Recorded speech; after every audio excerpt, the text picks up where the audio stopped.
Ben ülkemizde ve dünyada bugün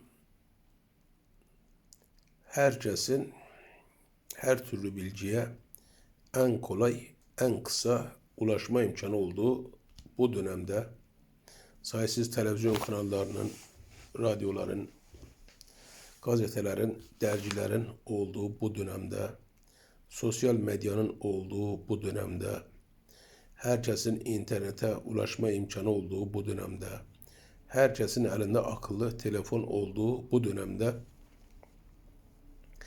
eğer bir insan insanların gözünün içine baka baka akla, mantığa, vicdana, fıtrata, dünyanın gerçeklerine, hayatın gerçeklerine, yaşamın gerçeklerine, doğanın gerçeklerine, hayatın olağan akışına, bilme, zamanın gerçeklerine, ülkenin gerçeklerine, kendi gerçeklerimize apaçık aykırı olan ifadelerde bulunuyorlar ise bu insan ya şizofren gibi, bipolar gibi zihinsel bir hastalığa düçar olmuştur. Allah şifasını versin. O insana acımak, merhamet etmek gerekir. Bu insanın gerekirse tedavi ettirmek gerekir. Ama bu insana güvenmemek, inanmamak, bu insana herhangi bir eşyayı emanet etmemek, bu insanla ortaklık yapmamak, yoldaşlık yapmamak, kader birliği yapmamak gerekir. Çünkü zihinsel bir hastalığı söz konusu.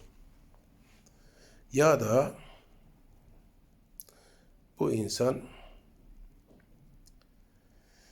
hitap ettiği insanların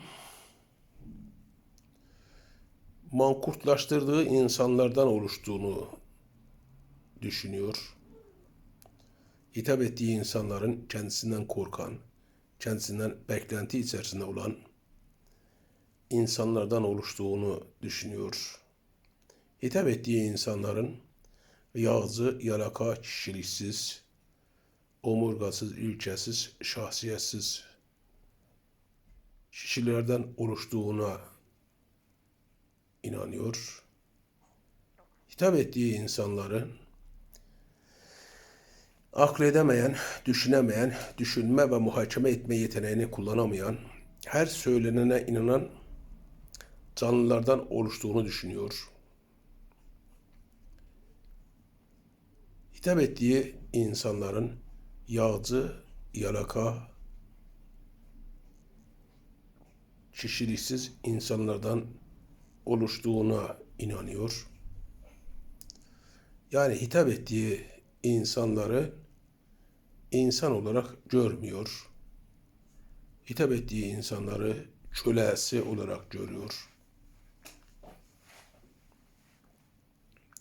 Ya da çok kurnazdır. Olta atmaktadır. Kurbanlarını arıyor, kurbanlarını bulmak için olta atmaktadır.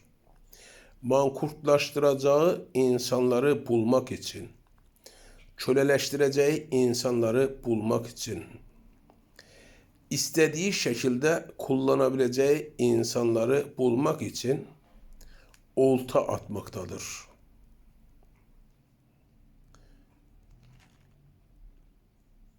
Akla, mantığa, vicdana, fıtrata, dünyanın gerçeklerine, hayatın gerçeklerine, yaşamın gerçeklerine, doğanın gerçeklerine, hayatın olağan akışına, bilme, zamanın gerçeklerine, ülkenin gerçeklerine, insanların kendi gerçeklerine apaçık aykırı olan ifadelerde bulunuyor. Diyor ki eğer buna inanan insan çıktıysa o insan benim artık kurbanımdır. Artık benim kölemdir. Artık benim her türlü kullanacağım bir canlıdır. benim mankurtlaştırabileceğim bir canlıdır. Her yere yönlendirebileceğim bir canlıdır. Bana inanmayan insanları öldürebilecek olan bir robottur.